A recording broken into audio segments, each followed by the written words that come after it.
In November 28th, 2016, I posted my very first video online. Why did you post that video? Was the question that people who watched it carefully asked me.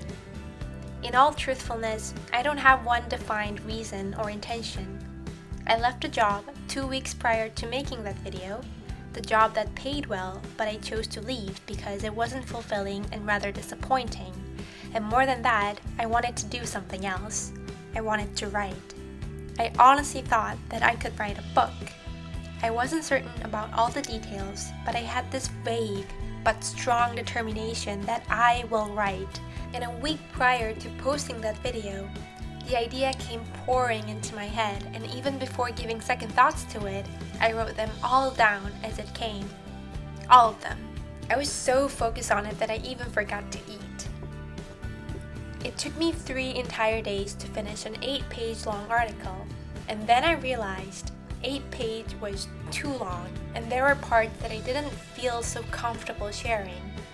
The other things I was sharing were already very personal and took a lot of courage to share, so I removed those parts, and after reconstructing and size cutting, the final draft became a 4-page article. And then I was certain I need to make it into a video. I felt scared, of course, but I just did it. I don't know, it just happened. And it was fun. I used an old camera at home that I'd never used before, and I could afford to buy a good microphone. My friend helped me film a video at my house, and I hired a person to teach me how to use a video editing program for 1 whole day. And the video was ready.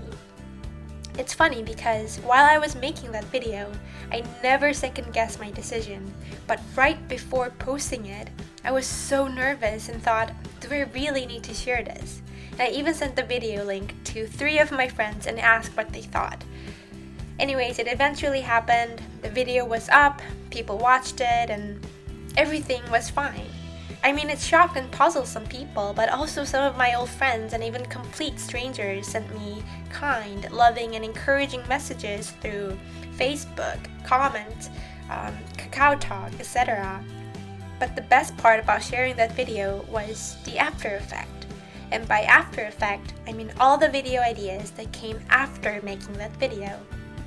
Because sharing the first one was the hardest mountain to climb, the mountains that came after it felt relatively easier, and I felt more comfortable putting myself out there than I would have otherwise.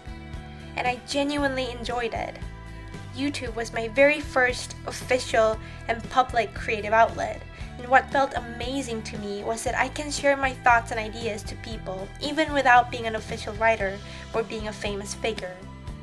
Adobe Premiere Pro, the video editing program, was like my sketchbook, and my raw footages and all the effects and functions Adobe has were my crayons. With my crayons and sketchbook, I made my pieces of art. For many people, it might be just a YouTube video, but for me, it was my art, my work that I put so much work and love into. And then there was a problem. Somewhere along the line, I became too focused on creating important content, whatever that means, and that prevented me from being open to creating not important content. How I defined important back then was putting a lot of work, sharing the message that has some kind of values in it, and I couldn't dare think about doing vlogs, inviting a friend to my video, etc. In hindsight, I think I wanted to make my YouTube channel a sacred place. Like, this is not where the fun stuff happened, but only the serious stuff, which is totally opposite to the first message that I started my YouTube channel off with. I mean, I still like doing it, but it slowly killed the initial joy, and it was sometimes discouraging because of some side effects that my YouTube videos brought me with. And I want you to know that I'm not saying this as a bitter regret. This is just an honest contemplation about my past, and all I'm saying is it could have been better if I did things differently, not that it was a complete misery. So 2017 went like that. Nothing too special, just constantly making content, me constantly working many different jobs to stay afloat, trying to deal with life issues and all that. And then 2018 came, and I made a decision to go to China. There was one determining factor that led me to make that decision at that point in my life, but I don't want to share that openly. A part of me used to think that being honest is sharing every single detail about my life to everyone, but now I know that's not really necessary. I have my own privacy, other people in my life have privacy too, so I won't share that. Anyways, I decided to go to China, and that was, I guess, a big turning point in terms of how I think about my YouTube channel. While I was in China, I felt less pressured to make important contents because I simply didn't and couldn't care about what was going on in the online world. I mostly cared about what I'm gonna do today here in this foreign land that I was so unaccustomed to and where everything was uncertain. Survival in the real world was my main concern. Not to mention, YouTube doesn't work in China, and even with VPN, there's limit. So that was the first time in almost a year when I had little to no attachment to YouTube and important contents, and I shared whatever I could and naturally felt like sharing. So sharing my experience as a KTV girl took some guts because I knew that was going to shatter the good girl image I seemed to have established on YouTube unintentionally. But it was also freeing and made me realize many new things I hadn't been open-minded enough to learn before. So my trip to China has been quite a big shift in the way I see things and see myself, and reminded me of a lot of things that I have forgotten. It's true that YouTube took a large part of my life, my attention and energy all these years, although number and money-wise it has never been big. It was always small. The most viewed video on my channel doesn't amount to 300,000 yet, and I know that's considered nothing in this game. But regardless, it did have a huge impact on my life, and that's an undeniable fact. I was able to express myself like nowhere else, and I never regret starting it. However, I have to be brutally honest that it did mess up my head sometimes, and I want to talk about that more. I recently read the book, The Subtle Art of Not Giving a Fuck, and it could not have come at a better time.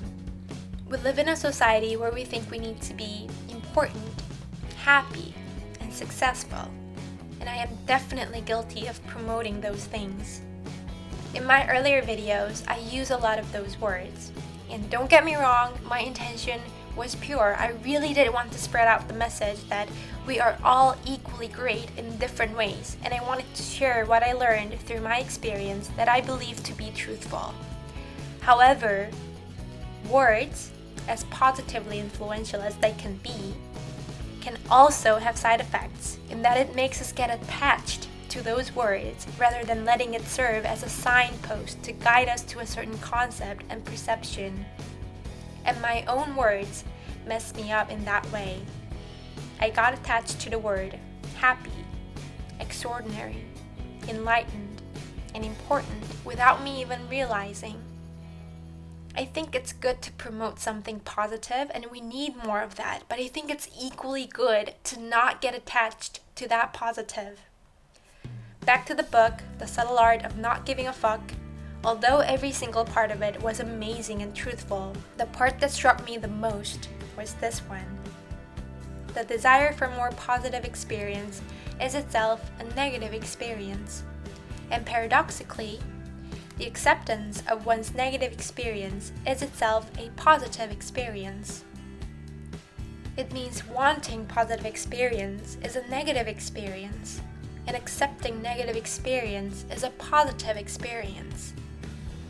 If you are angry, you're angry. If you're happy, you're happy. If you're lazy, you're lazy. If you like to do something, you like to do it. If you don't like it, you don't like it.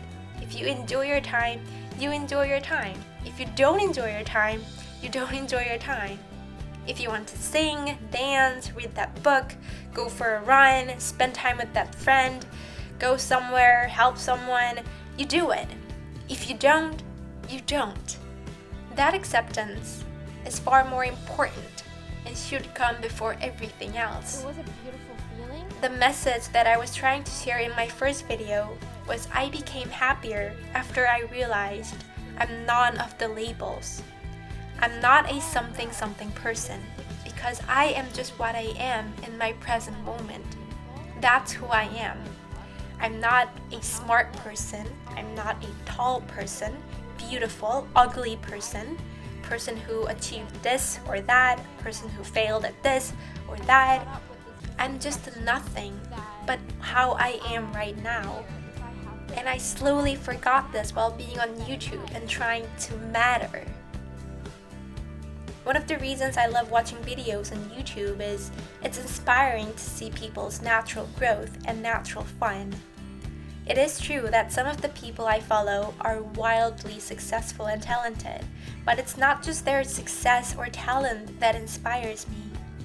It's people's natural growth, natural struggles and pain it took them to get there, and more than that, their current natural self, whoever that is, that I find charming and beautiful and inspiring. You see, it's good to have a dream, but I think it's also good to not be attached to your dream.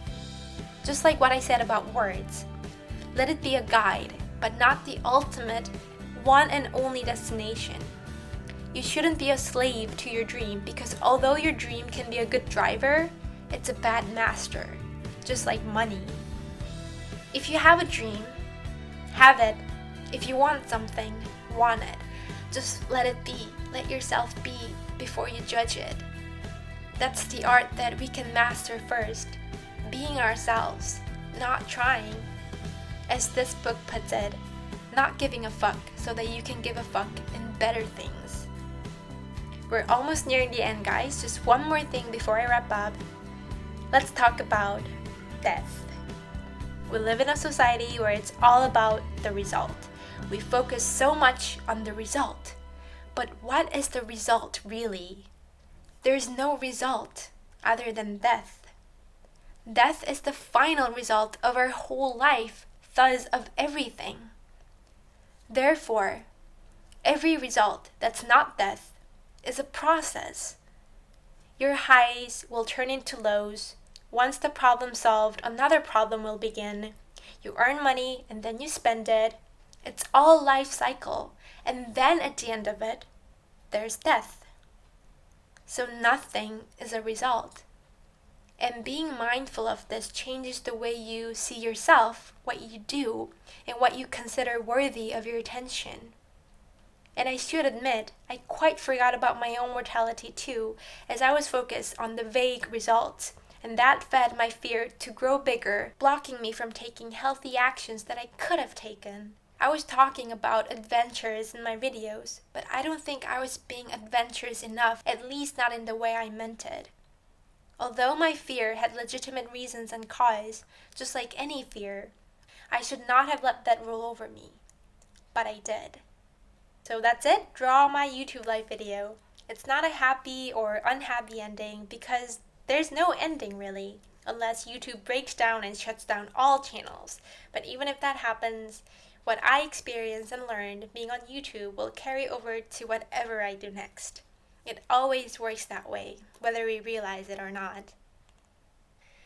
So thank you so much for watching, and I'm so sorry I haven't uploaded a Q&A video yet, but I think this video covers some of the questions that you guys sent me. So that's that, and I'll see you on the next video. Thank you so much for watching.